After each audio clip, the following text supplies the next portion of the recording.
Hello and welcome to Scrapping on the Fly. My name is Kristen and it is Sunday, so I am here with Scraplift Crafternoon, a hop where a group of my friends get together, find some inspiration, and scraplift it. So this layout is by Tiara Scraps, and she wanted us to make sure to recognize Kristine Davidson, who created the sketch that it is based off of.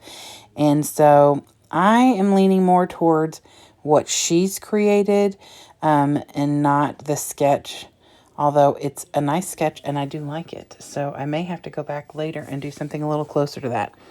I will warn you, this is going to be a bit of a chaotic, crazy layout.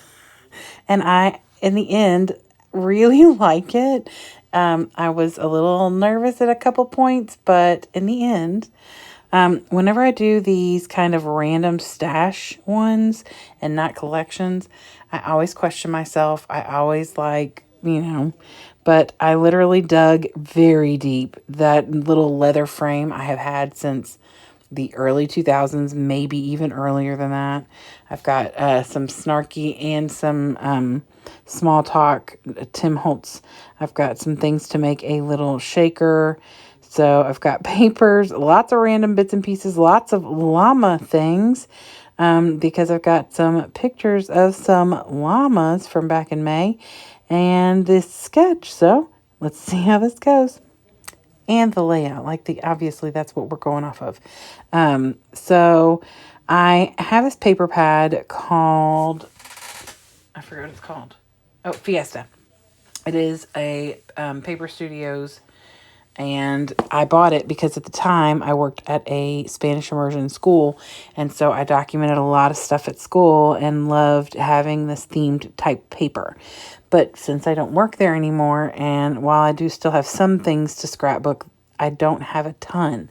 And so I'm trying to find ways to use these papers. So when we went to the May the 4th Be With You event here in town, there were llamas, and my bestie loves llamas. So she went over there and I took pictures with her and the llamas. So I thought this is a perfect time to document this. I had 3 pictures. The sketch has 3 pictures in a journaling space. She has, well, it looks like 2 pictures that she's put side by side. So taking up that one upper spot where I have my bigger picture of the llama. Then like a cluster to the right, and then a word phrase or, like a 4x4 or something below, and then like a cluster of journaling down in the bottom right corner. So she's got all the bits and pieces from the sketch, but her piece, like her stripes that are in the back, like the little on the sketch, it goes all the way across. Hers has a gap in between, as well as on the right and the left. And so I went with more of what she did and cut my papers 3 inches by 8 3/4. And then I matted them in that white paper at 3 1/4 by 9. And so I've got a bigger gap over on the right side, which is how her layout looks. The sketch doesn't have that gap. And so I like the way that this turned out. The paper is very busy. It's got llamas all over it. One of them's got cactus all over it. It's very, very busy. And this layout itself is busy because there's multiple pattern papers, not just on mine, but on her, the original sketch. And so, it's got a lot going on. Now, it's very cohesive. Like, her layout looks very lovely and it goes well together and everything, works together. But mine is very busy. It is very busy, and I'm okay with that. So I took a doily, I wadded it up in my hand, and scrunched it, and then I inked it up with whatever was left over on one of my yellow blending brushes, just to give it a little color and not just be stark white. There's going to be enough white on here with some of the matting, as well as my wordy bits from Tim Holtz. And so I wanted to kind of give it a little bit more color. I also used some class notes by Amelia Rose washi tape that I think I got in like a mystery box. And so I just put that down on here underneath where the doilies are. I cut the doily in half, put half of it on the top above that picture and half of it on the bottom sticking out. It's kind of like she's got some clusters in those spaces, and or some tags, and I'm using that doily. And then I put that washi tape down for a little extra something. So I have this little cut apart, came from, I don't know. It's not a cut apart. Actually, it was a pocket card. It says sunshine in summertime. So I wanted to put that on here because I'm bringing in some of those brighter colors. And then I also built myself a little shaker pocket because she does have one on her layout.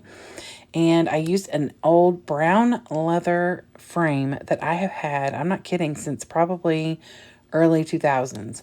So it's probably 20 years old. And so I used some foam on the back, put some little beady things that are all greens in there because there's lots of green in these pictures, and of course the cactus and the arrows and things like that. So I just put that in there. I did back it with llama paper, so if it falls down, like if the beads fall down, you're just going to see llamas back there. And then after I get that done and attach it, I'm just going to start putting these little dollar store llamas and cactus in different places. I put a little cactus on top of the packaging that I used for my shaker pocket, but because the beads are green and the cactus is green, you can't see it. I could have matted it and fussy cut around it so it gave like a white back, so it would make it stand out more, but I'm fine with that. I add a cactus in a couple of other places just to round out the layout, like right there in the pretty much in the middle of the layout, and then up in the top left corner. Those arrows were arrows that I had already in my collection. Just I have a little container that's got loosey-goosey arrows in it just for when you need them. And these three colors worked with what I was, like the papers and things that I have. So I just put those down up there. She's using some arrows on her layout as well. And then I wanted to tuck in as many of these little llamas as I could. And then her title is partially at the top where it says soon, and then the rest of it's at the bottom where it says very soon. And so I just put llama up at the top and love down at the bottom. So I'm doing the same thing. I'm breaking up the space and adding it. And that's just with some Sticko puffy 3D alphas. I had to do some jerry rigging with a couple of the A's because I just cut a Q. So here is Tara's layout again, and the sketch that she created based off of. The information for her will be below in the description box, as well as all the lovely ladies that I scrap lift with through Scraplift Crafternoon. We have gained some friends, and I love, love, love that. The other thing I added on here are some buttons. Y'all, I never remember to use buttons, and I just randomly pulled those out. Just, you know, using the things. Like I said, most chaotic layout, it's llamas. And I added some snarky words on here because, like, it's llamas, so I don't care to add snarky words. Like, the little snarky phrases, because I hate putting it on there with, like, people. Although my best friend is in here, but she would be appreciative of any kind of snarky business. So, anyway, that is my completed crazy layout. I would love it if you'd give me a thumbs up if you like this video and or my layout. Also, please go check out all the ladies who are hopping along. There is a playlist below and all the information you need about Tara below as well. And I hope you all have a great night. I hope you get a chance today to do something you love with someone you love. And happy scrapping.